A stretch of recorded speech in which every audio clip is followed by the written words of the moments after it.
So yesterday I had a chance to sit down with Eric Hecker. He worked at the Southpole station in Antarctica, and he's one of only a handful of people. He used to actually work for Raytheon, and then he saw what they were doing at the Southpole station.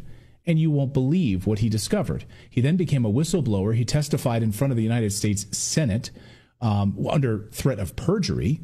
And what he saw was astonishing. And so he was flabbergasted when people are sitting there saying there's no such thing as weather modification. What he worked on at the South Pole Station makes the HARP project up in Alaska look like a baby project. The machines that are at the South Pole Station that are able to control earthquakes and the weather, and not only that, is a giant UFO control tower, which is a neutrino control tower. So I had a chance to speak with Eric, but we specifically talked about the weather modification tools. And so here, I want to play a little bit of this interview for you with Eric Hecker. Let's talk about the weather piece of this. So we're seeing the weather manipulation. We've covered this extensively here on the show. The NEXRAD radar systems that have been used to direct and move these storms in a path of destruction. The control of these storms is unbelievable. And I think most Americans were kind of silent, didn't realize that this was actually happening. I think the cat is out of the bag on all of this now. But I'm curious what the South Pole Station is, and when you work there, how it actually is able to be used as an earthquake generating machine, what else it's doing there, and maybe how this is tied to the current weather events and all of the things that we're seeing right now across the United States. Can you give our audience more of an overview of that? Absolutely. The South Pole Station has a system known as the Ice Cube Neutrino Detector. It is currently the world's largest phased array transmitter. This is basically Tesla technology. I'm sure a lot of the audience is familiar with systems like HARP, which is effectively built on the surface of the Earth, and it has a 2D situation. It has length and width as far as a phased array goes. The South Pole Station differs in so far as it also goes down deep into the ice, giving it a third dimension, length, width, and height. So it has exponential more, I guess you would say, capabilities, targeting discharge of power. Then, yeah, it's like HARP on steroids, basically. So, yes, it generated the earthquakes that occurred in Christchurch, New Zealand in February of 2011. And you told me before, I'll let you go on in a second, but when you and I chatted on the phone a few weeks ago, you mentioned, I don't know if you can say this now or if I'm speaking telling tales out of school here, but you were speaking to a source that you worked with at the South Pole Station. Since you left there, said the technology has gotten so advanced now with these generation of earthquakes that it's like an autopilot system in an aircraft. I think you described it, that it's so advanced now, it would blow your mind at how targeted these earthquakes are that they can use from this South Pole Station. Basically, the trick of it all, one of the things that I learned when I went to this event in Alamosa, Colorado, I spoke with a gentleman by the name of Dr. Simeon Hine, and he was doing a presentation on ball lightning. And one of the things that he discussed was how there are reports when earthquakes occur that ball lightning, I guess you would say, is ejected, manufactured by the earthquake. So I engaged him in a dialogue, and I said, well, Doc, wouldn't there be some sort of symmetry there, that if an earthquake can discharge ball lightning, wouldn't we be able to deliver ball lightning to generate an earthquake? And he agreed that it's just simply the matter of being able to deliver said energy, which for all practical purposes, think of it having an explosive capacity to it. So if you can wirelessly transmit energy from a power supply somewhere on Earth, deliver it to another location, the end result is quite simply an earthquake. Wireless transmission of energy is something that Nikola Tesla has brought up, 100 some odd years ago now. So this is the state of the union, is that Nikola Tesla discovered this stuff.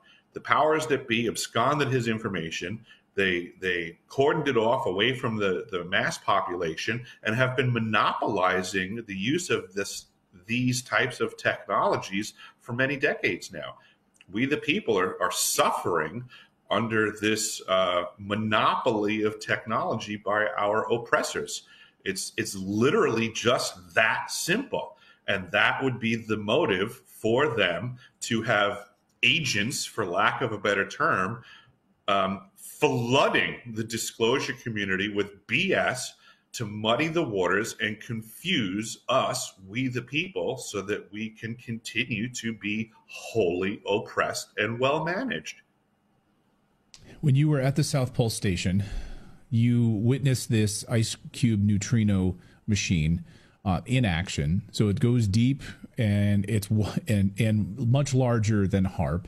And I guess just walk us through what they would be using this for. How would they be manipulating the weather? How would they be manipulating and targeting earthquakes around the world? Why would they be doing this? And who is in control of the Southpole station at this point? Is it the United States government?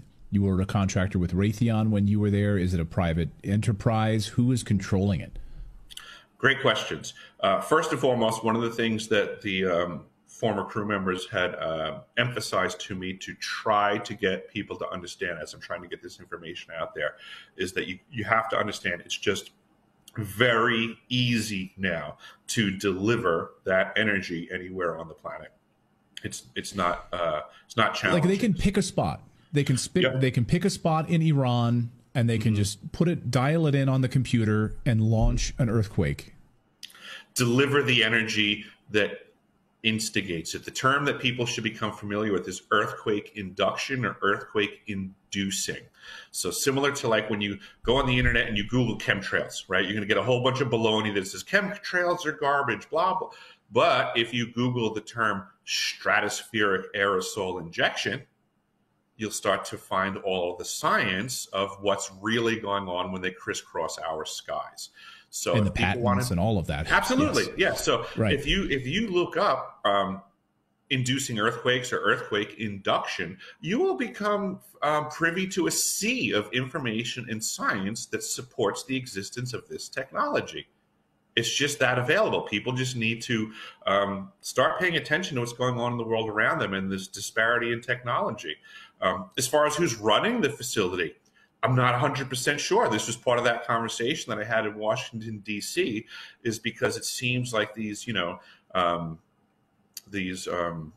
unacknowledged special access programs, USAP, which anybody who's paying close attention, USAP is the actual title of the Antarctic program. It's the United States Antarctic Program, USAP. It is a USAP program by definition. So wow. They are being very deceptive as to what the secondary and tertiary capacities are for this massive phased array system, and they're just pumping it out to the general population as if it's operating under the auspices of science.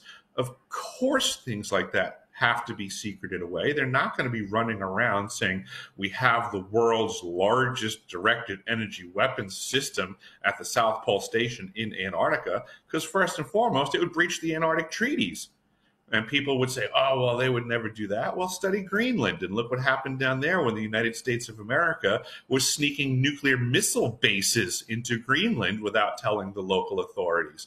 This is an activity that our nation and many other nations are more than happy to break the rules every single chance they get. We've seen a number of these NEXRAD radar systems going off in bursts and basically directing Hurricane Helene into an area where the NEXRAD radar systems were not going off, being directed in a path. Of course, a lot of discussion about HARP and how all of this plays into it. If you talked about the South Pole Station, the ice cube neutrino machine basically being HARP on steroids, how would it or likely be used with Hurricane Milton, Hurricane Helene in the United States? I believe it would just be simple delivery of energy. That it is that simple. These systems themselves, we're just observing Mother Nature and the flow of her energies. We call it a storm. We call it a hurricane. It's just a matter of practice through the application and delivery from systems like this that have copious amounts of power available to deliver. It's just a matter of playing around and learning the targeting and reaction. It's application of intention and checking the reaction. And this is something that they seem to have gotten dialed in. whether it be through one singular system at the South Pole, or like we're seeing with the NextRad systems, or potentially through integrating with other HARP platforms around the world. We just need to start to appreciate that this is exactly how it works and how simple it can be. Energy can be delivered wirelessly with great accuracy and impact, and we're witnessing it with our own eyes. And we need to start asking the right questions of the right people. And we need to stop being led by the nose by the misinformationists and disinformationists that, frankly, don't really have any skin in the game other than profiteering. It's a neutrino detector. Okay, well, what did it cost? And what's the price per neutrino detected? And what do we do with that information? What's the value in science that's the return on the investment for the average mortgage payer that's investing into this? What do we care where neutrinos are coming from? It doesn't seem to have much logic and reasoning to what we're being told its function is. But if we realize that there are rogue factions in control of the world's largest phased array transmitter that can deliver copious amounts of energy anywhere on the planet to manipulate storms, to increase them, to steer them, to create earthquakes. It was many decades ago that the Air Force put together a plan to control the weather by 2025. This is a report that's available on the internet now. This is a report that was handed to me in great secrecy many years ago. I was told to never get caught with it. But it stated very clearly that weather warfare and weather manipulation was the battlefield of the future, that he who controls the weather controls the planet. I do not believe that the United States government is the only faction working in this capacity. I do not even believe that nation states are the only factions working in this capacity. In my experience, nation states are puppets to military industrial corporation contractors. Those folks run the world because there's no freedom of information that allows you to dig into their archives and let us know what they're doing. They simply manufacture whatever they want and then sell it to the highest bidder. Nothing prevents these companies from building their own fleets of UFOs.